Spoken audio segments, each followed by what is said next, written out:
Muito boa noite a todos. Mais uma vez, eu estou aqui para dar as boas-vindas a vocês. Eu sou o Nando e, com a graça de Deus, conseguimos vencer mais uma semana. Louvado seja Deus. Alguns percalços, não é? Sempre acontecem nas nossas vidas. Eu imagino aí que cada um deve ter passado o seu, mas nós estamos aqui e louvado seja o nosso bom Deus. Queridos, sem mais delongas, vamos iniciar a nossa aula de hoje, e uma aula especial, não é? Para que nós possamos dar início a essa aula, vamos fazer uma oração. Oremos. Senhor, nosso bom e querido Pai Celestial, nós queremos te agradecer pela semana que se passou e pelo sábado que se iniciou. Nós te louvamos por esse dia de descanso, um dia ao qual nós queremos estar ainda mais próximos de Ti e dedicarmos 100% este tempo ao Senhor. Pai eterno, peço que o Senhor possa abençoar cada um que está aqui nesse grupo e também nos demais grupos, e que o Deus Santo Espírito possa habitar em nós para que nós não tenhamos nenhum tipo de restrição ao Teu conhecimento, à luz que o Senhor tem nos proporcionado, que o Senhor possa nos fazer meditar naquilo que está sendo trazido e que possamos absorver tudo o que for de bom. Abençoa o Maestro, tende misericórdia dele e também nos abençoe. Em nome de Jesus, amém. Nós estamos felizes e gratos a Deus por mais esta oportunidade de juntos estarmos estudando um pouco mais sobre louvor, sobre música, e dando continuidade ao nosso conteúdo dessa noite, a gente vai abordar um pouco sobre a inódia cristã. A inódia, ela é um compêndio acadêmico, um estudo das formas musicais, não é, dos hinos, canções religiosas, estuda um pouquinho, conta um pouquinho de como ocorreu a seleção e o surgimento dos primeiros hinos, como eles foram catalogados. Isso nos dá uma experiência de visão muito grande de como a coisa começou, o que Deus permitiu que ocorresse, como Deus conduziu, não é, esse trecho que vamos estudar da inódia cristã até os nossos dias. Para que isto? Para que possamos tirar lições valiosas de como Deus trabalha para o progresso da obra da sua igreja, do cristianismo no mundo inteiro, desde a morte de Jesus e a ressurreição e o surgimento dos primeiros discípulos da igreja cristã, não é? Nós vamos dar um vislumbre geral sobre a inódia cristã. A parte da inódia cristã que nos interessa, né, é a parte onde a história, vamos dizer, um pouco mais recente, ocorre na Reforma Protestante. Lutero era um monge católico, com uma excelente formação teológica e artística também, porque era um músico por excelência, muito bem preparado para os seus ofícios sacerdotais, viera de uma família muito humilde, mas que fora desde então conduzido para o monastério, para o sacerdócio, e ele então desenvolveu um excelente trabalho na questão da música, no momento em que ele descobrira os conhecimentos que Deus havia lhe dado a respeito das questões das indulgências e das heresias que tinham entrado dentro da igreja. Nós sabemos que a igreja de Cristo na terra fora deixado para os apóstolos conduzirem esta igreja, e até um certo período a igreja se manteve pura. Mas como Constantino não conseguia derrotar os cristãos via perseguição, ele então decide de forma bem astuta se converter ao cristianismo. E essa conversão nós entendemos que foi uma estratégia sua para transformar a igreja em algo extremamente decadente, onde em cada período da história nós temos documentos que comprovam que vieram heresias sobre heresias e músicas inadequadas, etc. A música que era utilizada até então, que Lutero acompanhava a vida toda dele, desde a época acadêmica, estudando teologia, e a sua manifestação descobrindo quando aquela célebre frase que o justo viveria da fé, ele percebe e observa que se produzia na igreja uma forma de adoração muito estranha, não é? Que pertencia somente ao clero, a elite do clero, fazer esse tipo de música. Não havia louvor congregacional.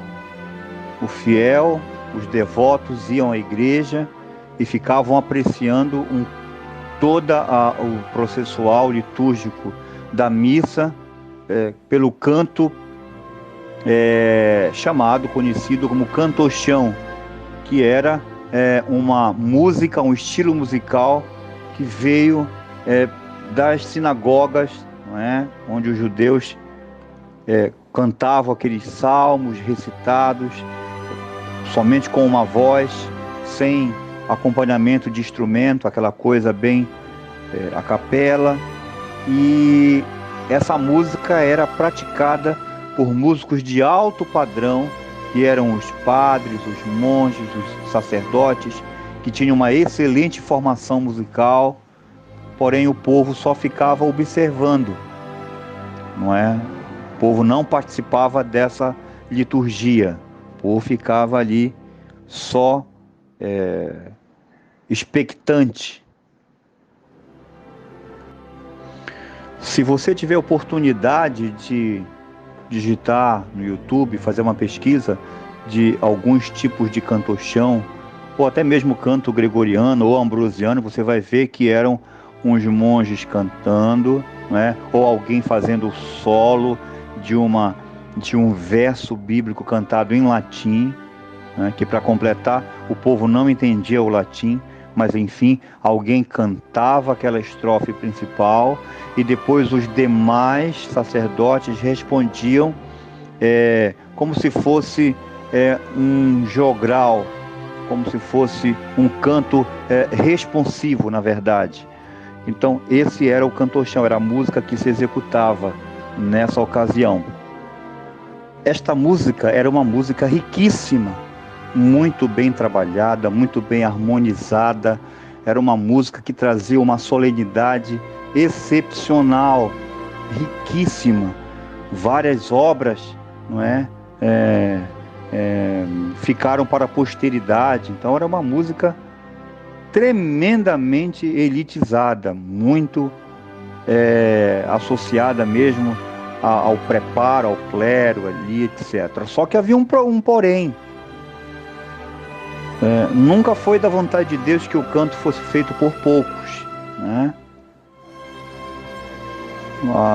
Sempre na história da música, desde os primórdios das civilizações mais antigas, o povo sempre fez parte do louvor, da adoração, né? Você vê isso na Bíblia, né? Ricamente o povo cantando ao som de instrumentos de música, né? Mas nessa ocasião o povo não participava, só observava. Então era rico por um lado, mas pobre no aspecto do povo não tomar parte dessa celebração. Ao descobrir Lutero as verdades da Bíblia, conceitos teológicos contrários àquilo que ele havia estudado no seminário, Lutero então se encantou e outras verdades vieram à tona na mente de Lutero. Ele então começou a pensar que o povo deveria participar desse louvor, que o povo também precisaria ter acesso a essas verdades.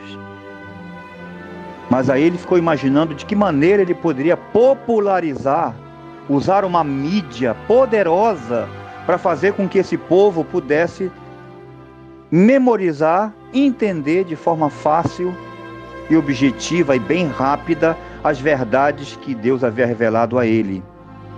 Não é? E só por curiosidade, quando Lutero apregou as 95 teses na igreja do castelo de Wittenberg, Calvino, que foi um outro contribuinte da música sacra, tinha apenas 8 anos. Coisa interessante. Em uma certa ocasião, Calvino passou a ter contato com as obras musicais de Lutero e viu, e ouviu um coral cantando uma obra linda de Lutero, e Calvino se emocionou grandemente. Calvino recebeu de Lutero uma grande herança musical, um norte de que caminho ele poderia trilhar, não é? O caminho que nós precisamos entender hoje para trilharmos também, em direção à vontade que Deus espera de cada um de nós. Entre as anotações registradas e documentadas, eu selecionei duas para conjecturar com os meus queridos irmãos e amigos, onde Lutero afirma: ao apreciar a música contemporânea da época dele, ok? Lamento que a música secular possua bonitos cantos e poemas, enquanto que a música sacra contém apenas música pobre e fria. Essa expressão dele, pobre e fria, não é no sentido técnico, não. No sentido de que o povo não podia participar. Frio também, porque o povo queria participar, mas a igreja não era muito bem frequentada, porque não era atrativa, não havia nada onde o fiel pudesse também fazer parte da adoração e do louvor, em vez de se tornar um mero expectante. Lutero então rascunha isso e deixa registrado para você e para mim hoje sua angústia em ver uma forma litúrgica daquela espécie, daquela maneira. A música feita no século XVI era uma música extremamente bem preparada, porque era uma música feita para a realeza, não era uma música feita para as grandes massas, como é hoje, né? Que hoje virou uma indústria, né? A música hoje virou comércio. Então a música nessa ocasião, os músicos eram muito bem pagos, não é? E essa música era feita com muito bem requinte, muito bem preparada, com uma técnica magnífica para a realeza, para reis, para bailes que haviam nos palácios. Era uma coisa bem nobre, não tinha nada de vulgar. Por isso que Lutero, ao comparar a música sacra, por mais técnica, mas o povo não participava, com a música popular contemporânea da sua época, século XVI, estamos falando, ele elogiou de tal forma que, comentara que a música era uma música bonita, de uma poesia maravilhosa, de uma harmonia muito bem feita.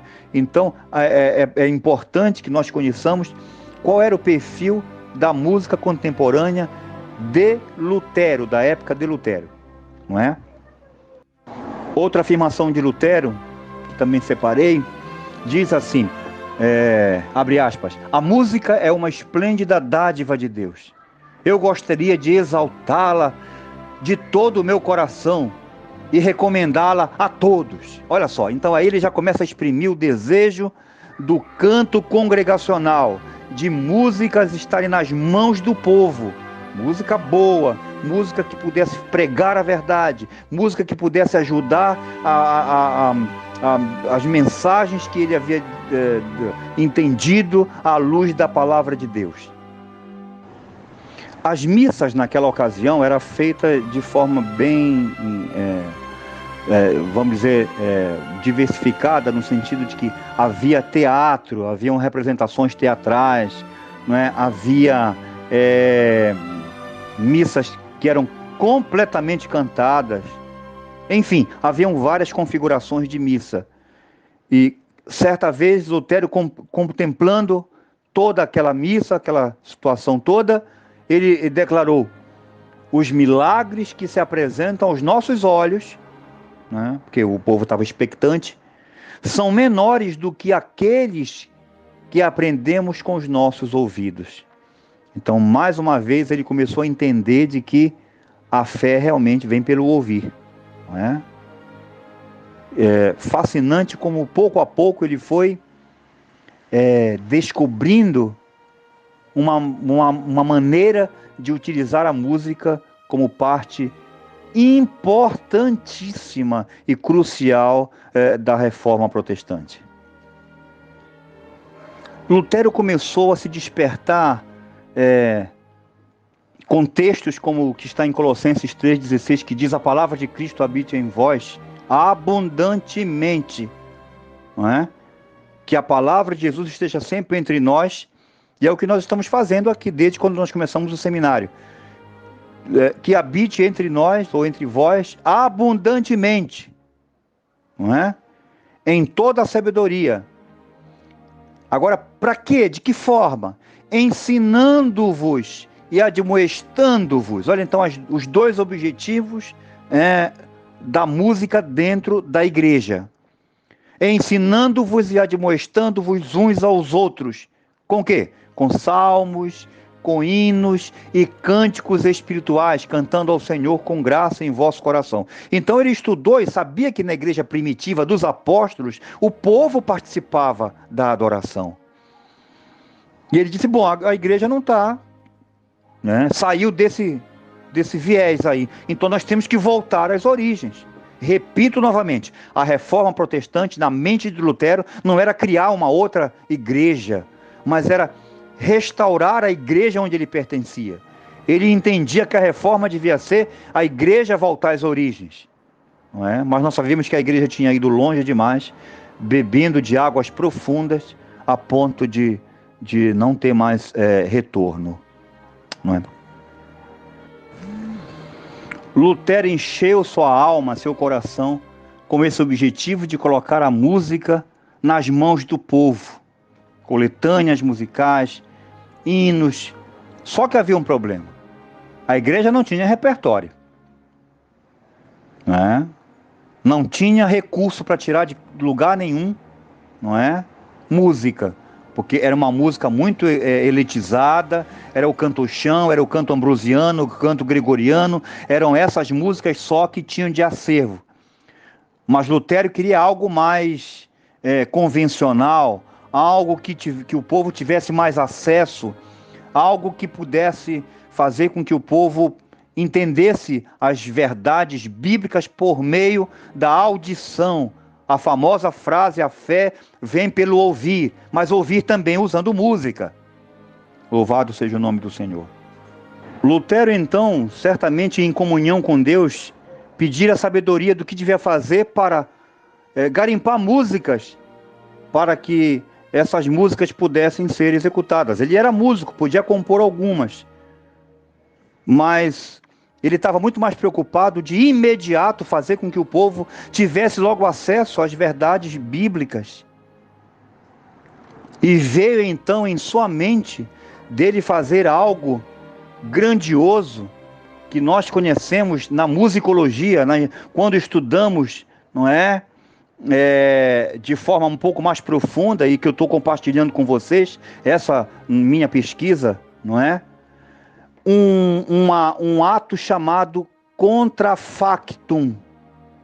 Contrafactum, que é uma substituição de um texto, né, por outro, sem mudança significativa na música. Ou seja, as músicas contemporâneas da época de Lutero eram músicas bonitas, eram músicas da realeza, eram músicas que o ritmo podia ser aproveitado, era música que os acordes podiam ser aproveitados, era uma música que ela era toda especial.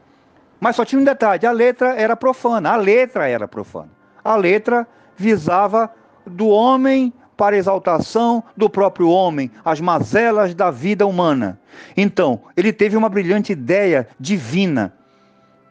Você já deve ter ouvido falar de paródia. O que a paródia é? É uma música que, primeiro, ela já é conhecida do povo.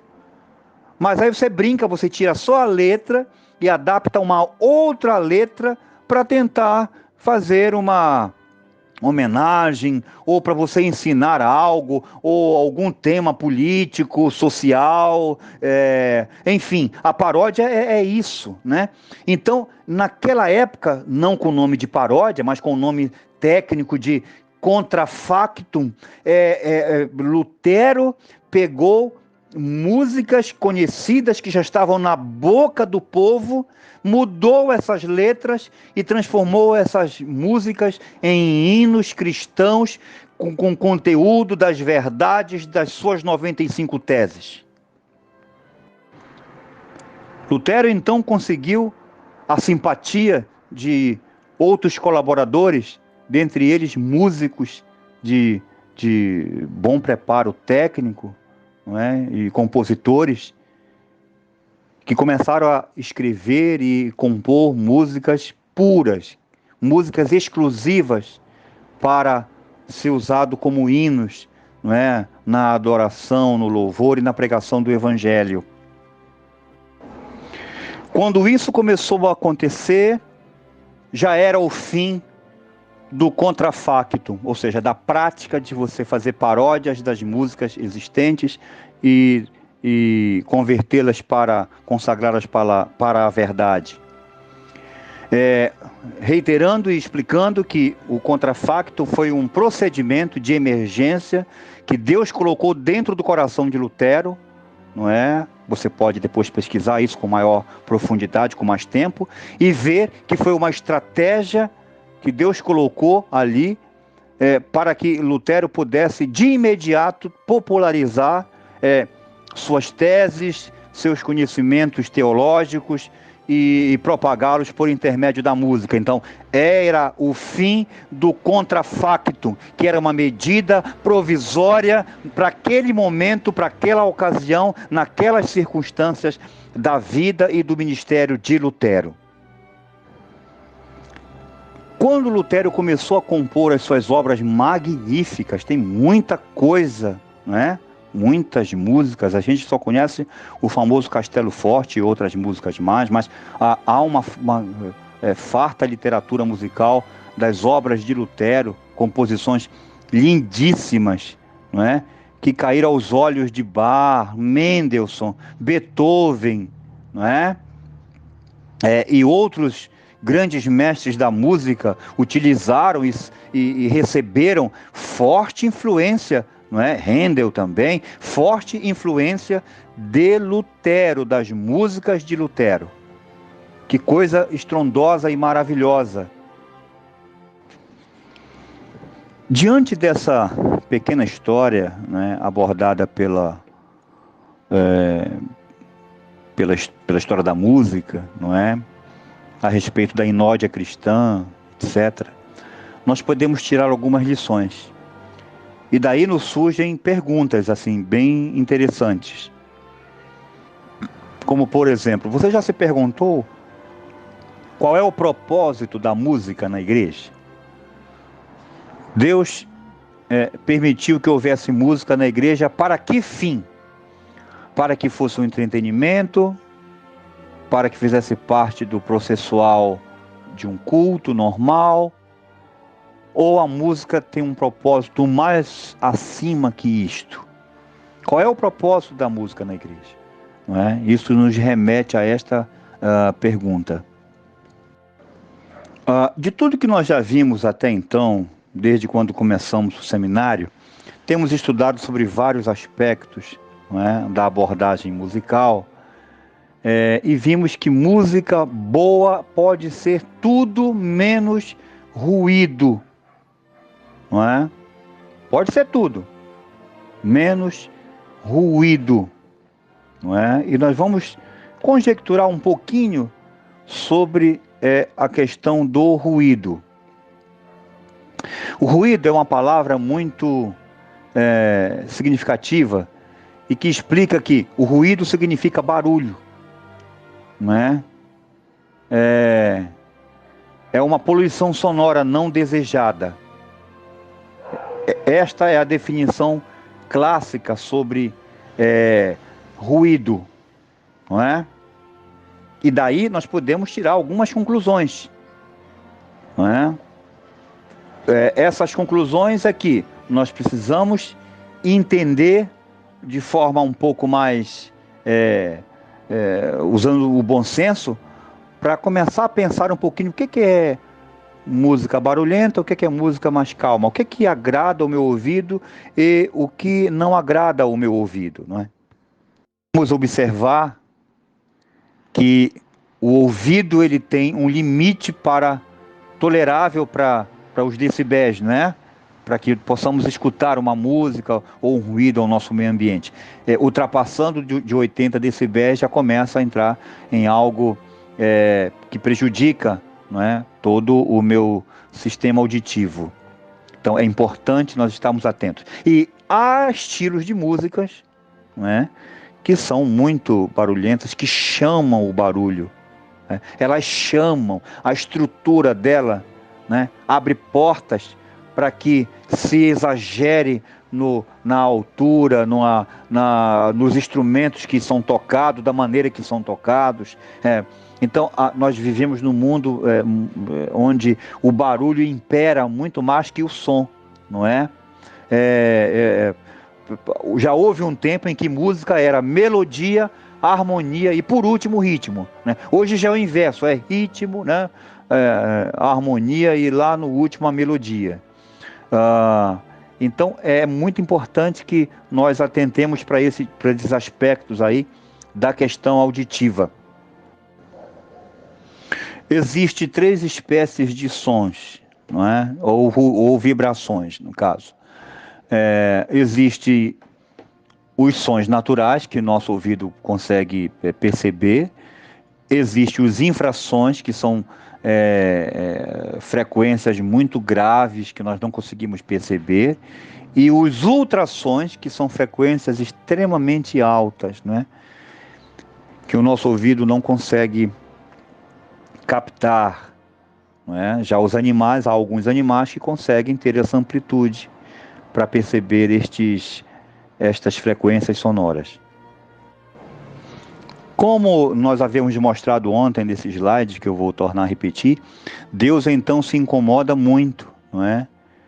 E escreve por intermédio do profeta Amós uma reclamação, uma queixa sua a respeito de um tipo de música que supostamente estava sendo utilizado para louvor a Deus, mas que na verdade eram músicas que Deus não estava aceitando. Querido, deixa eu te dizer um negócio, a Bíblia não é um livro de teoria musical. Na Bíblia você não vai achar um texto que diga, essa música ela serve, essa música a Bíblia não foi escrita para delinear de forma clara, como a ciência o faz, que tipo de música nós podemos.